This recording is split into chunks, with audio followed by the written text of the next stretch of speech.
বন্ধুরা, আপনারা দেখছেন আর্থ টু হেভেন। আর আজকে আমি আপনাদেরকে দেখাবো, এই যে দেখতে পাচ্ছেন এই পাখুর বনসাইটি, এটি আমার প্রায় 1 বছর হয়ে গেল এই টবেই আসে। তো এই গাছটিকে আজকে আমি ফাইনাল বনসাই পাত্রে দিয়ে দেব, যেটিও আমার নিজের হাতেই তৈরি। এই ভিডিও আমার চ্যানেলে আছে, আপনারা চাইলে কিভাবে এই টব আমি তৈরি করছি দেখে নিতে পারেন। তো চলুন আজকের মতো কাজটি শুরু করি।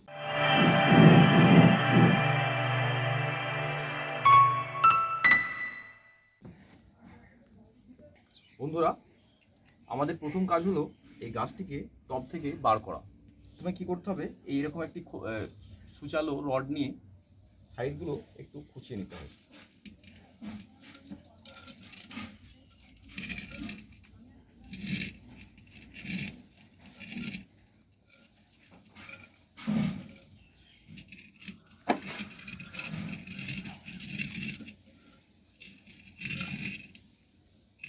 দিয়ে এরকম গাছের গোড়াটা ধরবেন হাত দিয়ে, একটু এরকম নাড়াবেন। দেখুন কত সুন্দরভাবে উঠে চলে এলো। গাছের গোড়াও বেশ ভালোই হয়ে গেছে। দেখতে পাচ্ছেন বন্ধুরা, এখানে কয়েকটি বোগেনভেলিয়ার ডাল আমি পুঁতে দিয়েছিলাম, তো সেগুলো কত সুন্দরভাবে হয়ে গেছে এবং গাছে ফুলও চলে এসেছে। তো এখানে প্রায় 3টে, যে দেখুন একটা, তো এটিকেও আমি একটি গ্রো ব্যাগে বসিয়ে দেবো। তো চলুন কাজটি করি। বন্ধুরা, এই দেখুন, আমি এটাও বাড়িতে এরকম ফর্ক ছিল, যেটাকে আমরা কাঁটা চামচ বলি, তো ওটা এরকম বাঁকিয়ে নিয়ে একটি যন্ত্র তৈরি করে নিয়েছি, যার সাহায্যে আমি এই গোড়ার মাটিগুলোকে একটু ছাড়িয়ে নেব। দেখুন এইভাবে মাটিগুলোকে আপনারা ছাড়িয়ে নেবেন। পুরনো মাটিগুলো ছাড়িয়ে না নিলে আমরা নতুন মাটি ভালো করে দিতে পারবো না, আর গাছটিও তার প্রয়োজনীয় খাদ্য পাবে না।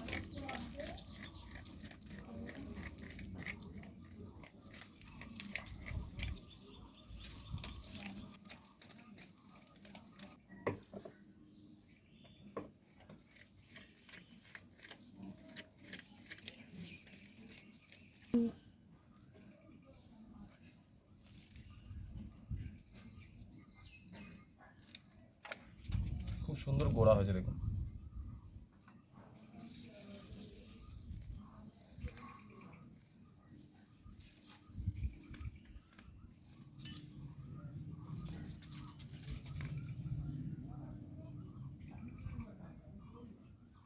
ওয়াও, কত সুন্দর গোড়া দেখুন।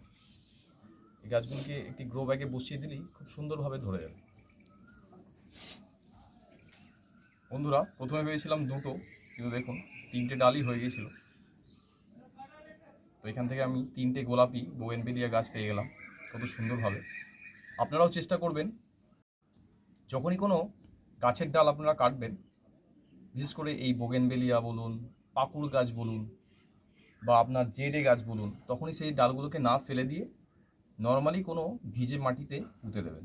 তাহলে এরকম সুন্দর রুট বের হবে, আর আপনারা চাইলে নতুন গাছ করতে পারেন।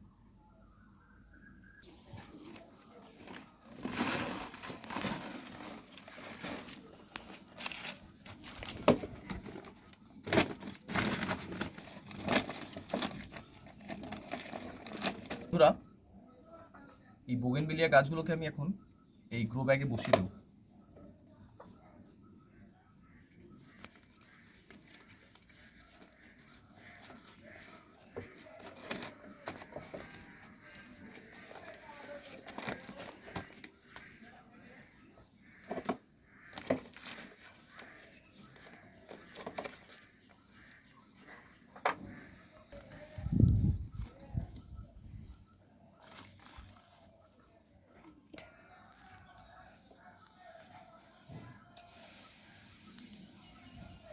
তো বন্ধুরা, দেখতে পেলেন এই বোগেনভেলিয়া গাছগুলো আমি গ্রো ব্যাগে বসিয়ে দিলাম। তো যেহেতু এখন শিকড়ে কিছুটা আঘাত পেলো, কিছু শিকড় হয়তো ছিঁড়েও গেল, সেই কারণে এই গাছগুলোকে আপাতত এখন ছায়াযুক্ত জায়গায় রেখে দিতে হবে। যেহেতু এই নতুন গরম পড়েছে, এখন রোদের তাপমাত্রাও খুব বেশি, তাই এগুলোকে চেষ্টা করতে হবে একেবারে ছায়াযুক্ত জায়গায় কিছুদিন রেখে দিতে। তারপরে যখন এই মাটির সঙ্গে এটা অ্যাডজাস্ট করে নেবে, তখন আমরা এমনি স্বাভাবিক জায়গায় রাখতে পারবো।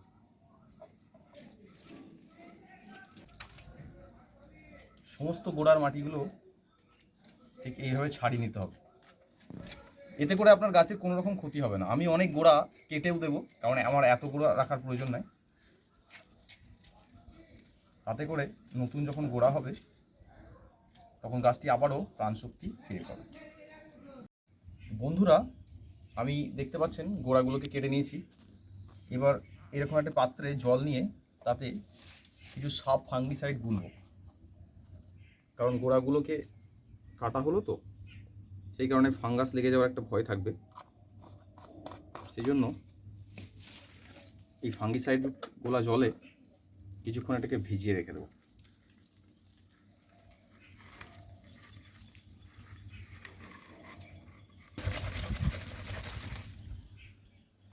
কিছুক্ষণ ভেজানো থাক, তখন আমি টবটাকে রেডি করে নিই।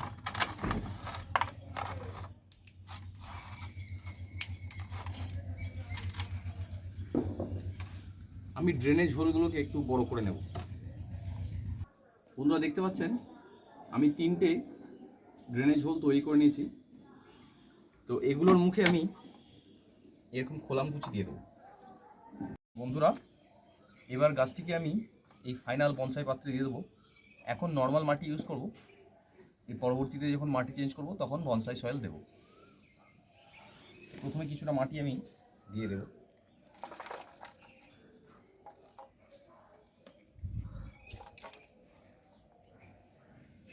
গাছটা এবার বসিয়ে দেখে নেব।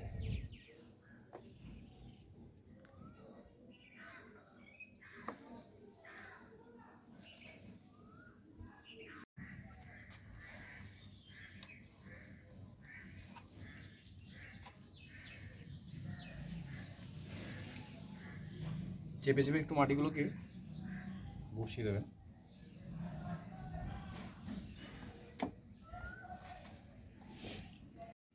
তো বন্ধুরা, এবার আমি ডালগুলোকে প্রুন করে দেব।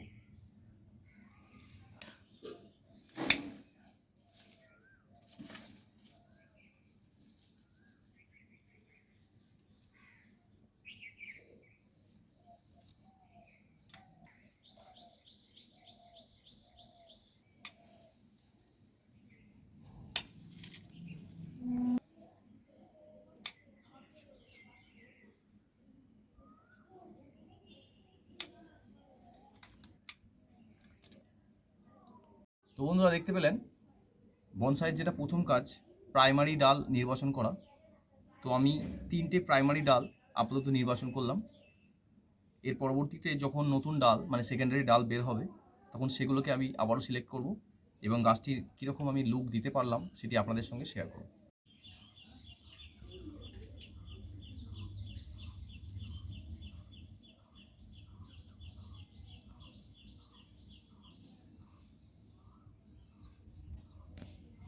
বন্ধুরা, এভাবেই আপনারা কাটা জায়গাগুলোতে এরকম ফাঙ্গিসাইড লাগিয়ে দেবেন, যাতে করে কোনো প্রকারের ফাঙ্গাস লাগার আশঙ্কা না থাকে।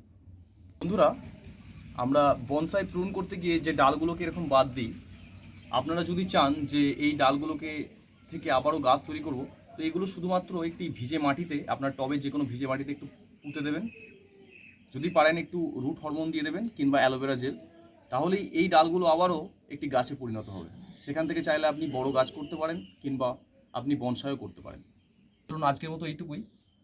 তো আমার এই বনসাই তৈরির ভিডিওটি আপনাদের কেমন লাগলো সেটি অবশ্যই কমেন্ট বক্সে জানাবেন।